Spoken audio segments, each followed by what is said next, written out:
Well, it's a big day for Democrats in New York State Democratic Convention. It kicked off today with party nods with all the usual suspects for the statewide ticket.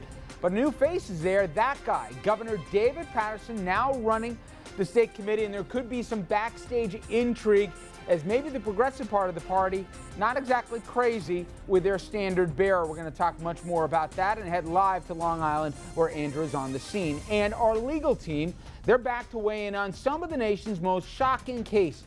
A child porn sting in the New York area led to 70 arrests. Tonight, we want to know who really gets the book thrown at them, the distributor or the person accused of viewing this disgusting material. We'll also figure out why. And we will head to the gridiron where ex-NFL players, they're launching another massive lawsuit against the league. First, it was over concussions. Now, former players say the NFL forced them to play in games even though they were suffering from serious injuries like broken bones. The league accused of pumping the players with painkillers so they wouldn't feel a thing. Could the legal ramifications be even greater than what we saw a year ago after the concussion controversy? Good evening, everybody, and welcome to RFL. A lot to get to in the next hour. I'm Richard French, and thank you so much for joining us this Wednesday evening, May 21st. Well, tonight we begin on Long Island, where today Democrats in the Empire State kicked off their party convention. And this morning, Governor Cuomo announced that former New York Governor David Paterson has been elected as the Democratic Committee chairman. Now, Governor Cuomo also announced that former Congresswoman Kathy Hochul will be his running mate as lieutenant governor. She'd replace Robert Duffy in that same position. And the Dems also threw party support behind, no surprise here, the incumbent state controller Tom Dinapoli, officially nominated for a second term, and the Attorney General Eric Schneiderman, also nominated for re-election. Now take a look at these poll numbers. New Q poll out shows the Democrats have commanding leads over their challengers, and Governor Cuomo nearly a 30-point spread over his Republican challenger, Rob Astorino. 57% of voters said that they'd back Cuomo, while only 28% said they'd back the challenger. And about 46% of voters said they'd also vote in favor of the Attorney General, Eric Schneiderman, although many people think that his challenger, John Cahill, the more his campaign gets in full swing, will make that thing a tighter race. And 50% of the electorate said they'd stick with Tom Dinapoli as controller, compared to only 29%.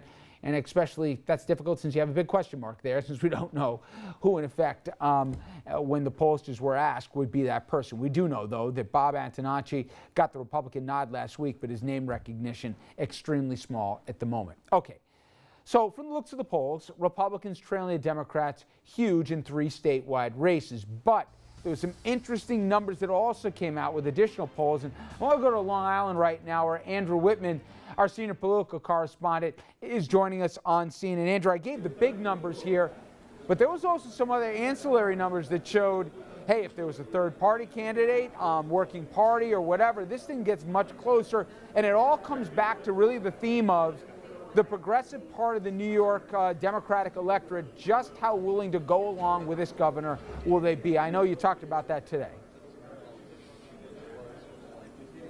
Yeah, I certainly did, Rich. And the question of party unity and just how dissatisfied the progressive left is with Governor Andrew Cuomo could be a real issue.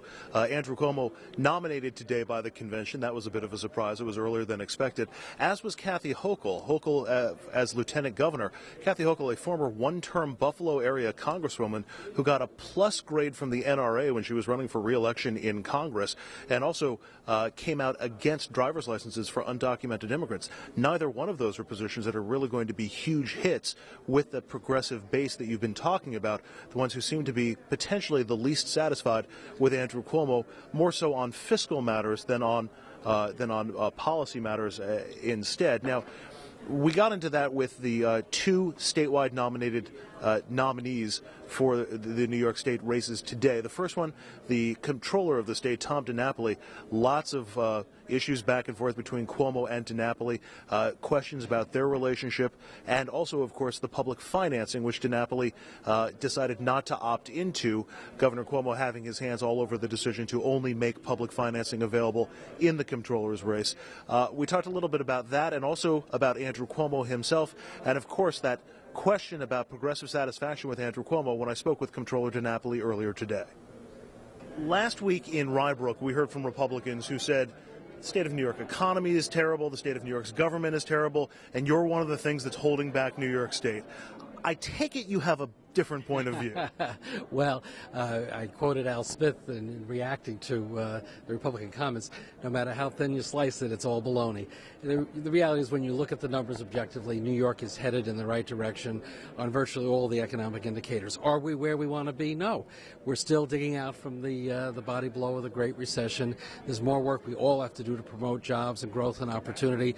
There are too many regions of our state where they're not back to where they were just a couple of years ago. But there are so many positives. We've grown jobs at a faster rate than the rest of the nation. Our pension fund is at the highest value it's ever been at. We're being able to cut those contribution rates that we charge government employers, by extension taxpayers. You're seeing more activity in terms of home sales. The unemployment rate continues to go down. So there's more good than bad. That's different than it was 3 or 4 years ago. And the reality is that's happened on the watch of New York Democrats. There are a number of Democrats that we've heard from, especially from the progressive left, who say, yeah, the current New York government is progressive on social issues, but could be confused for a conservative Republican when it comes to fiscal issues. Do you feel that's the case? Do you feel that the state is addressing needs like inequality or, like we heard from Mayor de Blasio, the tale of two cities or states? Well, my role as controller is to make sure the numbers add up.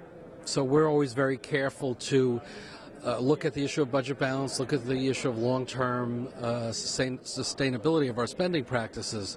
The policy choices that you could define as either left or right are really the purview of the governor and the legislature.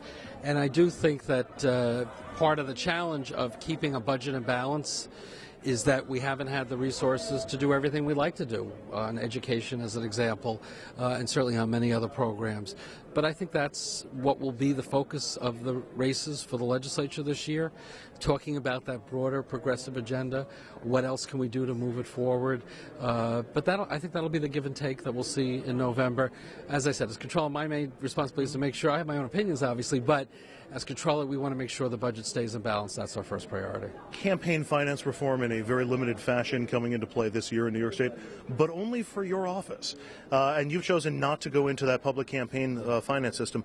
Why not, and what's the problem with the system as it's set up? Well, had they utilized the proposal we had that's been out there for a number of years, it would have been workable. It would have been fairly implemented on a reasonable time schedule. Instead, as part of closing down the budget, they came up with a kind of a half-baked notion of how to do it. There's not an independent campaign finance board, which I think is an important ingredient. It's so late in the process.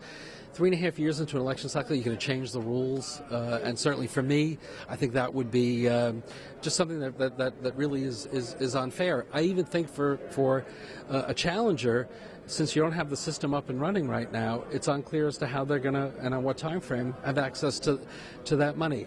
Fortunately, I have enough support. I think we'll be able to get our message out anyway. What we need before the legislature finishes in June is comprehensive campaign finance reform, not just for controller, for other statewide offices and legislative races. I have no problem starting here, but it needs to be part of a more comprehensive plan. And had I participated, it would have, I think, looked like a validation of a very flawed, ineffective proposal. A lot of people looked at the decision to do the controller's office or the race under the campaign financing as being sort of at the behest, or at least with the nod of Governor Cuomo. And they said, well, you may not have a great relationship with Governor Cuomo. You certainly butted heads on some issues in the past. What is the status of your relationship with the governor, and is that making it more difficult to do your job? Well, I think our relationship is good. I think by definition there are institutional conflicts that are set up deliberately. Control is supposed to be the independent voice, so you are going to have disagreements at times, but it's done professionally and responsibly. We're part of a unified team. There was no dissension on my nomination. We're going to be working together as Democrats, but I am not the governor's controller. I'm not the legislature's controller. I'm the people's controller, and being independent means at times you're going to disagree even with people who are in positions of power. But that's okay. That's what my job is, and I'm very proud of our record of independence. All right, State Controller Tom Dinapoli, thanks very much for a few minutes. Thank you. Thank you very much.